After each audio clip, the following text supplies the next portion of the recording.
11절에 이렇게 시작합니다. 그러므로 생각하라 그랬는데 이 말씀을 제목으로 오늘 새벽에 잠깐 말씀을 상고하고자 합니다. 그러므로 생각하라. 그러므로라고 하는 이 접속사는 앞에 있는 내용을 연결해 주는 것이죠. 그러므로 우리가 살펴본 대로 허물과 죄로 죽어서 이 세상 풍조를 따르고 또 공중의 권세 잡은 자를 따르고 그 다음에는 육체와 마음이 원하는 것들을 행하는, 즉 육체의 욕심을 따라 행하면서 궁극적으로 본질상 하나님의 진노의 자녀였던 그런 우리가 이 하나님의 은혜에 의하여 믿음으로 말미암아 위대한 그 구원의 선물을 받은 자가 됐단 말. 그러므로 생각하라 하면서 바울 사도는 다시 한번 에베소 교인들이 구원받기 전에 그들의 그 신분과 상태가 어떠한지를 7가지로 설명합니다. 거기 11절로 12절이 그 내용인데요. 그때 하면서 즉 예수 믿기 전에, 구원받기 전에 여러분들은 육체로는 이방인이요 손으로는 육체 행한 할례를 받은 무리라 칭하는 자들로부터 할례를 받지 않는 무리라 칭함을 받은 자들이라. 그때 너희는 그리스도 밖에 있었고 이스라엘 나라 밖의 사람이라. 약속의 언약들에는 외인이요 세상에서 소망이 없고 하나님도 없는 자이더니 그랬습니다. 무려 구원받기 전에 이 에베소 교인들의 그 신분과 그 상태가 어떠했는지 이렇게 강조하는데, 그 첫 번째가 육체로는 이방인이라는 것. 에베소 교인들은 혈통적으로 이스라엘 사람이 아닌 이방인이죠. 그래서 이 유대인들을 제외한 모든 민족은 다 이방인이라고 말합니다. 우리 신약 성경에는 헬라인이라고 이렇게 표현되어 있는데, the Gentiles, 이건 이방인의 대명사예요. 우리가 아브라함의 육신적 혈통을 따라 난 자는 분명히 아니란 말. 에베소 교인들이 그랬고 오늘 우리 한국교회 모든 성도들도 다 육체로는 다 이방인들이에요. 이방인이라고 해서 우리가 큰 감동이 없는데, 유대인들은 그 이방인들을 개나 돼지와 같은 그런 취급을 하는 거예요. 사람의 모양을 갖춘 자신들의 그 혈통과는 차원이 다른 저차원적인 그런 인물들로 생각했단 말. 그런 이방인들이었고요. 그 다음에 두 번째는 손으로 육체에 행한 할례를 받은 무리라 칭하는 자들로부터 할례를 받지 않은 무리라 칭함을 받은 자들이라. 번역이 복잡하게 되어 있는데 간단하게 말하면 무할례자 혹은 무할례당이라는 거예요. 이 유대인들은 할례당이고 할례자들이죠. 난지 8일 만에 할례를 행함으로 그 육체에다가 하나님의 언약 백성된 표시를 해놓은 거예요. 근데 에베소 교인들도 마찬가지고 오늘 우리들도 마찬가지고 예수 믿기 전에, 구원받기 전에는 다 이 하나님의 언약과 전혀 상관없는 할례 받지 않은 무할례당이죠. 우리 성경은 지금 할례를 받지 않은 무리 이렇게 풀어놨습니다만 옛날 성경에는 무할례당, the uncircumcised, 무할례당이라고 이렇게 표현되어 있습니다. 특별히 무할례당이라고 하는 말은 유대인들이 이방인을 조롱할 때 쓰는 말이에요. 저 할례도 받지 못한 자, 무할례당, 이렇게 쓰던 말이었고, 그야말로 하나님의 언약 백성 밖에 있는 이방인 것을 의미하는 것입니다. 외적인 그런 언약 백성의 표시도 없는 자였다는 것이죠. 세 번째, 12절, 그때 즉 구원받기 전에 너희는 그리스도 밖에 있었고, 구원받기 전에 당연히 그리스도 밖에 있었죠. 즉 예수 그리스도를 믿지 않았다는 뜻인데, 이 구체적으로 말한다면 그 메시아에 대한 소망, 메시아의 대망 사상이 전혀 없었던 그들의 무지함을 말씀하는 거예요. 그들은 그리스도 밖에 있었던 존재들이다. 에베소 교인들이 그랬고 우리도 적어도 개신교로 말하면 130여 년 전에 그야말로 이 조선 반도는 어두움의 땅이요. 술과 담배에 찌들려 있고 우상 숭배하고 사색 당파 싸움이나 하고 전혀 소망이 없이 보이는 그런 민족들이었다는 것을 상기하는 것. 이걸 그러므로 생각하라 했는데 에베소 교인뿐만 아니라 우리도 항상 이걸 생각을 한다면 영어 성경에는 therefore remember 기억하라는 거예요. 언제나 기억한다면 사람들이 좀 겸손할 수 있는데 시간이 지나면서 교만해져 버려요. 사람이 그렇다고 원래 항상 그 초심, 처음 사랑, 처음 믿을 때 그 감격을 기억해야 합니다. 나 같은 죄인을 구원해 주신 하나님이라면 뭐 용납 못할 게 뭐가 있는 말이에요. 이해 못할 게 또 뭐가 있고 오히려 그 과거에 즉 그때 나의 신분과 상태를 생각한다면 내가 예수 믿은 것만 해도 감사가 넘칠 건데 말이죠. 우리 마음속에 그렇지 못하다면 우리가 회개해야 할 것입니다. 누구를 막론하고 가네. 그 다음에 네 번째는 이스라엘 나라 밖의 사람이라 그랬습니다. 이스라엘은 하나님의 선민들이죠. 언약 백성들이었죠. 즉 이스라엘 시민권이 없는 자라는 뜻이죠. 이스라엘 나라의 밖의 사람이라. 그 다음에는 다섯 번째는 약속의 언약들에 대한 예인이요. 반복되는 내용입니다만 아브라함과 이삭 그리고 야곱에게 소위 언약을 체결하죠. 그 언약의 내용이란 반복하지만 이 아브라함의 씨를 통해서 장차 천하 만민이 구원의 축복을 받게 하겠다는 약속이요. 그래서 하나님은 저희 아버지가 되고 그들은 하나님의 백성이 되는 놀라운 이 언약을 받은 민족은 유대인이지 이방인이 아니라는 말. 그러니까 유대인들의 나음이 무엇이뇨? 바울도 로마교회에 그렇게 편지했죠. 그런 게 나음이요. 언약 당사자들이었고 율법도 그들에게 줬고 그들에게 메시아 약속을 줬고 요새 뭐 이스라엘은 뭐 코로나 백신 전 국민 뭐 한 60% 이상 맞아가지고 자랑합디다마는 그게 자랑할 게 아니에요 사실은. 60% 맞았다는 얘기는 한 성인들은 다 맞았다는 얘기예요 거의. 아이들부터 한 30대 이래는 거의 안 맞아도 걸리지도 잘 안 하니까. 우선 뭐 사실 유대인들이 자랑할 만한 것은 이 자기 민족을 통해서 언약을 받은 당사자들이니까 그런 자부심이 대단합니다. 사실은 그 유대교인들은. 아무튼 약속의 언약들에 대해서 외인이라고 하는 건 그 언약에 참여하지 못했다는 뜻이죠. 그 다음에는 여섯 번째는 세상에서 소망이 없고 그랬습니다. 이 세상에서 이 구원받을 소망이 전혀 없었던 자들이요. 시편에 보면 의인은 죽음에도 소망이 있다고 말씀하셨는데 소망이 없던 자들. 그런데 역설적으로 이제 우리가 그리스도 안으로 돌아보니까 이제는 예수 그리스도 안에서 산 소망을 가진 자들 아니, 부활의 소망, 그 다음에는 예수님을 닮아갈 소망, 장차 하늘 아래 가서 영원히 살 소망이 우리에게 있는 거예요. 믿으시기 바랍니다. 그게 우리의 소망이란 말. 그런데 예수 믿기 전에는 그런 소망이 전혀 없어서 돈 많이 벌어서 띵까띵까 하면서 잘 사는 거, 높은 권력을 쟁취하는 거, 부자는 첩을 두고 쾌락을 누리는 것, 그 다음에 뭐 가락이나 읊으면서 풍이나 즐기는 것, 이런 것이 옛날 우리 믿기 전에 조선시대 우리 민족의 아마 삶의 목적이었을지 모르죠.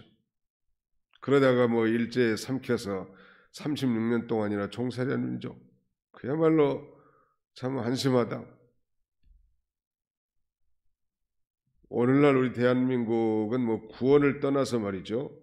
그야말로 세계 GDP 기준 세계 9위라고 합니다. 200개 나라가 넘는 나라 가운데 국내 총생산, 이 국민 총생산이 그게 GDP 기준으로 이제 이탈리아를 제치고 세계 말하자면 세계 9위의 나라가 된 거예요. 수출은 아마 세계 6, 7위 할 거예요. 전 세계에서. 이렇게 놀라운 비약적인 이 부강한 나라가 어떻게 될 수 있었을까? 뭐 잠재력이 물론 있었겠죠. 우리 민족 근성 안에는 부지런함이라든지 교육열이라든지. 그러나 저는 그렇게 생각하지 않아요. 예수를 받아들이고 또 하나님을 믿는 백성들이 많아지고 또 하나님께서 이 나라를 통해서 전 세계 제사장 나라로 사용하고자 하시는 하나님의 섭리가 있기 때문에 선교하려면 물질이 필요하잖아요. 그래서 하나님이 전체적으로 부어주셨다고 그렇게 믿는 거예요. 아마 다른 사람들은 다르게 생각할 수 있지만 저는 목회자니까가 아니라 그렇게 생각이 돼요. 아무리 생각해도 이렇게까지 비약적으로 말이죠. 6.25 전에는 뭐 이 미국 사람들이 갖다 주는 헌옷이라든지 땅콩, 뭐 카라멜 이런 거 먹고 산 사람들인데 유엔의 지원을 받으면서 이렇게 짧은 시간 안에 다른 나라를 도와줄 수 있는 그 공여국이 됐다는 것은 기적이래요. 그런 나라가 없대, 전 세계에서. 유엔의 도움을 받던 나라가 이제 제3세계를 도와주는 나라로 전환된 나라가 없다는 거예요. 기적이요. 하나님이 해준 거예요. 그건 뭐 그러나 그것은 다 부차적인 거예요. 우리가 예수 믿기 전에 상태를 보니까 얼마나 비참하지 않았습니까? 바울은 그러므로 생각을 하면서 우리가 어제 살펴본 2장 1절로 10절의 내용을 반복이라도 하듯 구원받기 전에 우리 성도가 얼마나 정말 비참한 존재였는가를 다시 한번 리마인드를 시키는 거요. 그 다음에 마지막 7번째는 하나님도 없는 자이더니 하나님을 떠나고 하나님도 그들을 버려서 하나님과 상관없던 자들이고 오히려 우상 섬기던 자들이었죠. 에베소 교인들은 바로 어제도 말씀드렸습니다만 이 제우스의 딸이라고 말하는 아데미 여신을 섬기는, 그래서 그 아데미 우상이나 전각을 만들어서 팔아먹고 수입을 올리는 그야말로 우상의 도시요. 하나님과는 너무나 멀리 떨어져 있는 사시고 참되신 하나님을 알지 못했습니다. 오히려 우상들을 신인 줄 알고, 아니 그들이 복을 줄 줄 알고 따라갔단 말. 참 하나님을 알지도 못하고 그야말로 영적 무지와 영적 흑암 속에서 살던 그들에게 복음이 전파된 거예요. 구체적인 내용은 사도행전에도 나와 있습니다만 에베소 교인들이 어떻게 예수를 믿고 이 놀라운 부흥의 역사가 있게 된단 말. 그러나 그때는 그랬지만 이제 13절 되전하니 이제는, 그때는 그랬어요. 그때는 그랬지 그런 말이 있는데 이제는 전에 멀리 있던 너희가 그리스도 예수 안에서 그리스도의 피로 갖고 하셨느니라. 한번 따라서 해보겠습니다. 그리스도 예수 안에서 그리스도의 피로 가까워졌느니라. 구원받기 전에 에베소 교인들은 하나님으로부터, 하나님의 복된 세계로부터, 하나님의 영원한 생명과 축복으로부터, 평강의 세계로부터 관련이 없던 나라, 즉 멀리 떨어져 있는 그런 나라였습니다. 그런 그들을 그리스도 예수 안에서 그리스도의 십자가에 흘리신 피로 이루신 이 대속 사역을 통해서 하나님과 가까워졌단. 그래서 이제 하나님의 자녀로서 하나님 앞에 나아가 하나님과 교통할 수 있는 그야말로 하나님의 권석이 된 거예요. 시간 관계상 마지막 19절 한번 보실까요? 그러므로 이제부터 너희는 외인도 아니요 나그네도 아니요 오직 성도들과 동일한 시민이요 하나님의 권속이라. 이 권속이란 말은 영어로 family란 말인데 하나님의 가족이 됐다는 말. 에베소 교인들이 이제 말하자면 유대인들 중에 예수를 믿는 자들과 함께 이제 한 생명, 새로운 새 생명을 이렇게 만드시고 말하자면 가족과 같이 되는 거예요. 그래서 이제 지구촌에 있는 예수 그리스도를 머리로 하는 모든 교인들은 뭐 교파를 초월해서 진정으로 이 거듭난 그리스도인들은 하나의 그 유기체이고 한 공동체이고 그리스도의 한 몸이 됐고 하나님의 한 가족이 된 거예요. We are family야 말하자면 우리는 이제 가족이다. In Christ Jesus, 그리스도 예수 안에서. 에베소서에 보면 예수 안에 그리스도 예수 안에서 이런 표현이 35번이나 등장합니다. 이 모든 것이 다 불가능한 일이었지만 예수 그리스도 안에서 이제 하나님의 자녀가 됐고 구원 얻었고 영생을 얻었고 유대인들과 이제 하나가 되고 화목하게 됐음을 말하고 바울은 이 모든 진술을 통해서 이제 교회란 바로 이런 것이다. 그런 결론을 내리는 것입니다. 그래서 에베소서는 소위 교회론에 대한 교회가 무엇인가 그리고 그 교회 구성원들은 어떻게 이루어졌는지 이렇게 설명하면서 에베소 교인들로 하여금 다시 한번 상기시키는데 남의 얘기가 아니고 우리 자신들이 바로 에베소 사람들처럼 이방인들이었다는 사실을 언제나 기억하고 교만할 게 없어요. 사실은 유대인들이 사실 교만할 게 많다고 하나님께 받은 게 많으니까 우리는 정말 개돼지 취급당하던 이방인들로서 이 구원의 은혜에 참여해서 하나님의 한 권속 하나님의 가족이 됐다는 것에 대해서 늘 감사하고 이 가족은 모든 게 용납이 되잖아요. 내 자식이 잘못하면 혹시라도 드러날까 봐 부모는 쉬쉬 감추고 감싸주고 혹시 말이라도 크게 해서 상처받을까 봐 벌벌 떨면서 죄인처럼 가족이니까 남편의 허물도 아내의 허물도 덮어주고 잘 되기를 바라는 마음은 진정 속에서부터 우러나오고 그게 가족 아니에요? 저 자식 뒤져버렸으면 좋겠다. 혹시 그런 욕을 한다 할지라도 진짜 뒤지라는 건 아니죠. 정말 사랑하기 때문에 더 잘 되기를 바라는 마음을 갖는 거예요. 우리 가족 의식을 갖는 거 아주 중요합니다.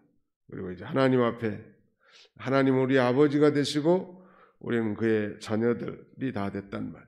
자녀로서 하나님 앞에 늘 어려운 문제는 다 토로하고 기도하고 해결해 나가는 거예요. 그래서 하나님의 도우심을 받는 게 하나님의 가족의 특권이에요. 내 힘으로 할 수 없는 모든 일들을 아버지께 다 이제 아래서 아버지의 도움으로 살아가게 하셨단 이런 복된 성도들이 다 되시기를 주님의 이름으로 축원합니다. 기도합시다. 살아계신 우리 아버지 하나님께서 이 새벽에도 저희를 불러주시고 하나님 앞에 머리 숙여 기도할 수 있도록 우리에게 건강과 환경 그리고 무엇보다도 특별한 믿음을 허락하여 주심을 진심으로 감사하고 감사를 드립니다. 자비로우신 우리 아버지 하나님께서 오늘 우리가 예수 믿기 전에 아니 구원받기 전에 얼마나 이 비참한 존재였는 줄 알고 늘 그것을 생각하면서 교만한 자가 되지 않고 겸손한 자가 되게 도와주시기를 원합니다. 그래서 하나님께 받은 그 구원의 은혜에 감격해서 이제는 하나님의 자녀로서 마땅히 선한 일에 열심을 내게 해주시고 가족으로서 우리가 정말 그리스도 안에서 서로 사랑으로 교제하며 우주적인 그 유기체 모든 교회를 위해서도 우리가 기도하며 선교하며 또 아버지 하나님, 그들을 돕는 그런 저희들이 다 되도록 우리 하나님이 함께해 주시기를 원합니다.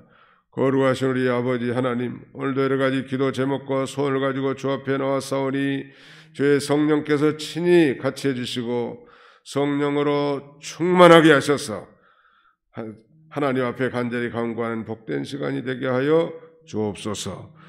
예수님의 이름으로 기도하옵나이다. 아멘.